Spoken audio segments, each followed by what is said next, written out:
اللہ تعالیٰ فرماتے ہیں کہ جو ربا کھاتے ہیں الذین یأکلون الربا لا یقومون الا کما یقوم الذی یتخبطہ الشیطان من المس،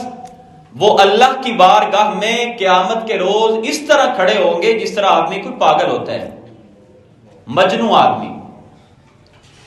اس طرح کھڑے ہوں گے۔ اور حضرت قتادہ رحمۃ اللہ علیہ اس آیت کی تفسیر میں فرماتے ہیں ان آکل الربا یبعث یوم القیامت مجنونا، کہ اس آیت کی تفسیر یہ ہے کہ آدمی پاگلوں کی طرح روز محشر کو اٹھایا جائے گا، جیسے پاگل ہوتے ہیں نا جن کی عقل ہی اور شعور ہی نہیں ہوتا، تو یہ سود خور کی اللہ تعالیٰ نے سزا بیان کی ہے۔ حدیث مبارکہ کا جب ہم مطالعہ کرتے ہیں تو جن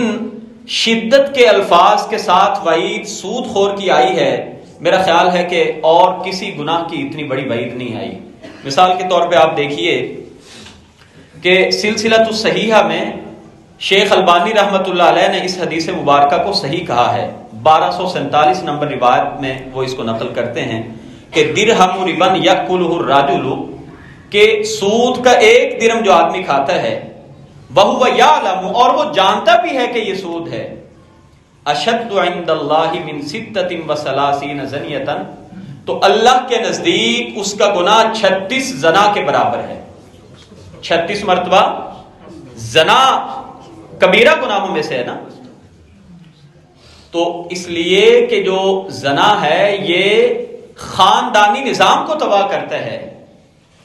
اور خاندان تب تک پنپ نہیں سکتے جب تک کہ معاشرتی نظام اور معاشی نظام کسی ریاست کا ٹھیک نہ ہو، اور یہ جو سود ہے یہ معاشی نظام کو تباہ کرتا ہے۔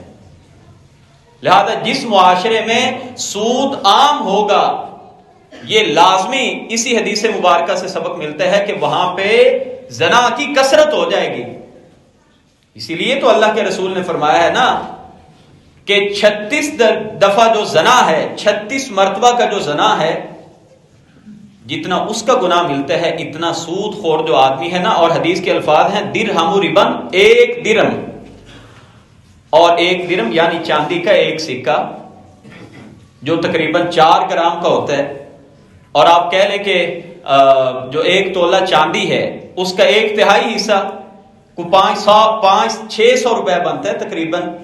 تو ہم یہ سمجھ سکتے ہیں کہ جو آدمی 500-600 روپیہ جو آج ریٹ چل رہا ہے آپ اس سے ایوریج نکال سکتے ہیں، 600-700 روپیہ سود کا کھانے والا اس کی صدا یہ ہے،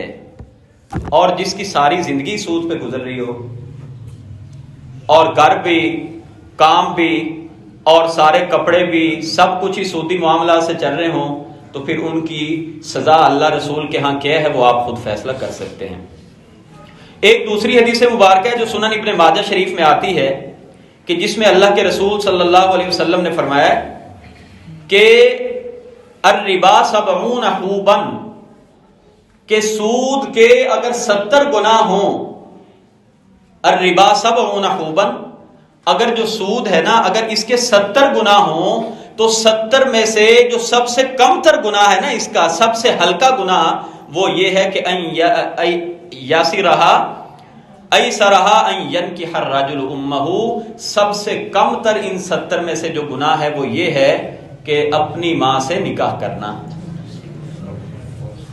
اب یہ حدیث مبارکہ بھی 2274 نمبر حدیث ہے، میں آپ کو حوالہ اس لیے بتا رہا ہوں کہ آج آپ کو بڑے بڑے اسکالر نظر آتے ہیں، وہ کہتے ہیں جی نہیں یہ تو سود ہے ہی نہیں، یہ ایم اے مولانا صاحبان کر رہے ہوتے ہیں، تو میں پھر یہ کہتا ہوں کہ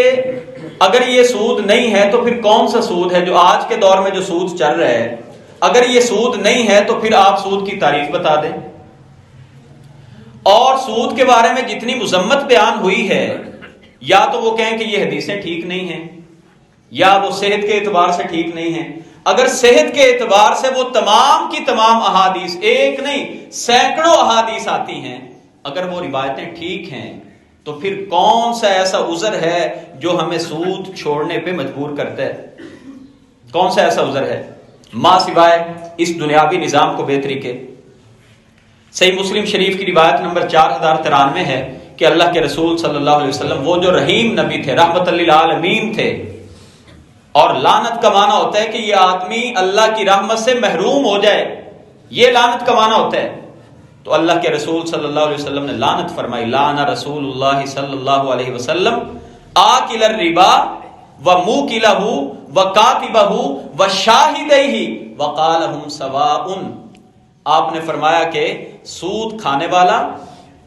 اور سود کھلانے والا، یعنی جو سود پہ پیسے دیتے ہیں، سود آپ یہ بھی اس کا معنی کر سکتے ہیں کہ سود لینے والا اور سود دینے والا، اور اس معاہدے کا گواہ اور سودی معاملات کو لکھنے والا.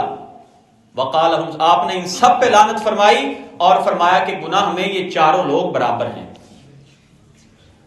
صرف سود لینے والا جو ہے نا وہ قصوروار نہیں ہوتا، بلکہ بعض صورتوں میں اگر انسان کی جان جا رہی ہو اور انسان کو کھانے پینے کے لیے کچھ نہ ملے تو قرآن کہتا ہے فمن استر غیر باغ ولا عاد. جب انسان اس حالت کے قریب پہنچ جائے کہ علاج کرانے کے لیے پیسے نہ ہوں، جان بچانے کے لیے، تو وہ حرام بھی کھا سکتا ہے صرف جان بچانے کی حد تک. تو اگر کوئی ایسی صورت بن جائے تو لینے والا اگر معاشرے میں اس کو زکوٰۃ نہیں دی جا رہی، اس کو ریاست بھی اس کا ہاتھ نہیں پکڑ رہی، اور اس کے پاس بالکل 1 روپیہ نہیں ہے علاج کے لیے بھی، تو اسی لیے مفسرین فرماتے ہیں کہ اگر وہ صرف اپنی اس کھانے کے لیے یا صرف علاج کے لیے اگر سود لے لیتے ہیں نا تو اس پر گناہ نہیں ہوگا، لیکن ساری کی ساری جو معاشرہ اور محلے دار ہیں وہ سارے ہی اس میں گناہ ہوں گے، گناہ گار ہوں گے. اس لیے کہ وہ کیسا اسلامی معاشرہ ہے کہ جس میں ایک آدمی اس مجبوری تک پہنچ گیا کہ وہ سود لینے پہ مجبور ہو گیا اور کسی نے اس کی مدد نہیں کی. تو دینے والا جو ہے وہ بڑا مجرم ہے، جس کی رگوں کو رشوت کا اور حرام پیسے کا اور مال کی ہوس کا